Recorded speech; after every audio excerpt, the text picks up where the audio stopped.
வணக்கம் நண்பர்களே. ஒரு சுவையான பதிவு. இந்த பதிவிலே சில தீர்வுகள் தெளிவுகள் கிடைக்கும் என்று நம்புகிறேன். அஷ்டமி திதி அப்படின்னு பார்ப்போம். அதில் ஸ்பெசிஃபிக்காக காலாஷ்டமி, புதாஷ்டமி அப்படின்னு 2 வார்த்தைகள் யூஸ் பண்ணுவோம். இந்த காலாஷ்டமினா என்ன, புதாஷ்டமினா என்ன, அதனால் நமக்கு என்ன பலன்கள் அப்படின்னு பார்ப்போம். இரண்டுமே அஷ்டமி திதி தான், விரதங்களுக்குரியது தான், கோட்பாடுகளில் பூஜை செய்ய வேண்டியது தான். ஆனாலும் இதனுடைய ஏதாவது நுயான்சஸ் இருக்கணும் இல்லை, மாற்றங்கள் இருக்கணும் இல்லையா, அது என்னன்னு தெரிந்து கொள்வோம். இந்த காலாஷ்டமினாக்க அஷ்டமி திதியில் கிருஷ்ணபக்ஷ அஷ்டமி அப்படின்னு சொல்கிறது, சந்திரனுடைய தேய்பிறை அப்படின்னு சொல்லுவோம். அந்த தேயும் பக்கத்தில் இருக்கக்கூடியது தேய்பிறை, அப்போ வரக்கூடியது இந்த அஷ்டமி. இதற்கு நம்ம வணங்க வேண்டிய தெய்வம் காளியை வணங்குவோம், பைரவரை வணங்குவோம், யமன் அப்படிங்கிற தேவத்தை. இதனால் ஆயுள் ரிலேட்டடான விஷயம், காலம்னாலே ஆயுள் ரிலேட்டடான விஷயங்களை வணங்குறது அப்படின்னு சொல்லுவோம். நோக்கம் என்ன, தீய சக்தியிலிருந்து என்னை வெளியில் கொண்டு வரணும்னா இந்த கால பைரவரை வணங்குவது. காலாஷ்டமி, கால பைரவரை வணங்குவது, தீய சக்தியிலிருந்து என்னை விடுவித்துக் கொள்வது. கருப்பு அப்படிங்கிற வஸ்திரங்கள், சிவப்பு வஸ்திரங்கள் இதுதான் யூஸ் பண்ணுவோம். பிரசாதம் கூட கருப்பு எள்ளு, கருப்பு உளுந்து இதுதான் யூஸ் பண்ணுவான் அந்த கால அஷ்டமி அன்று. சரி, புதாஷ்டமினா என்ன? புதாஷ்டமினா சுக்லபக்ஷம், வெள்ளை, அங்கே சந்திரன் வரக்கூடிய அந்த நல்ல பாகம், வளர்பிறை பாகம்னு சொல்லுவோம். அப்படி இருக்கக்கூடியதில் இது வரும்.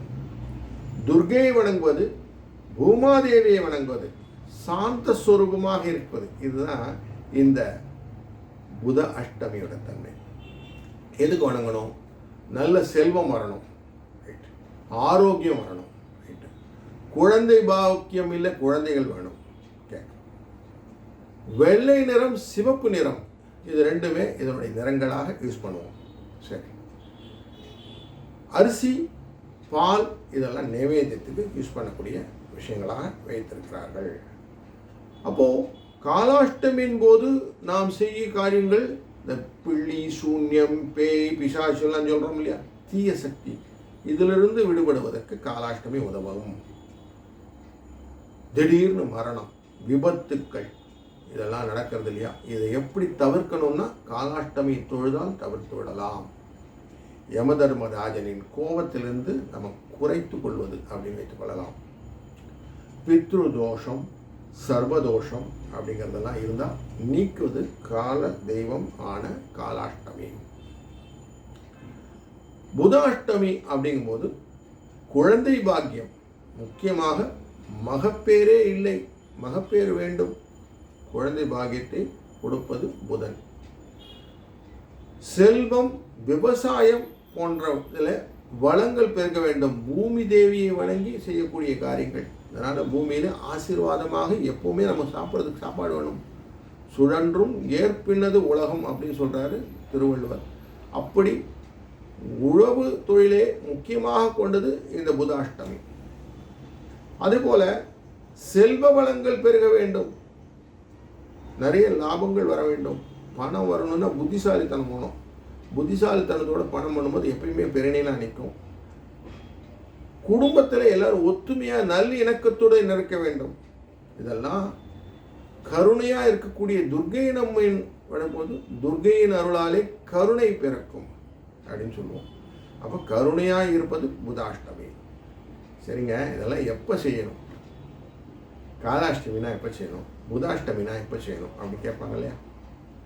காலாஷ்டமி இந்த பேய், பிசாசு, திருடு போகிறது, பயங்கள், கனவுலெல்லாம் பயம் வரும், பாம்பு பயம், யம பயம், யானை வந்து துரத்துறது, நிறைய பயங்கள் சொல்லுவோம், விபத்து, அச்சங்கள் நிறைய உண்டு.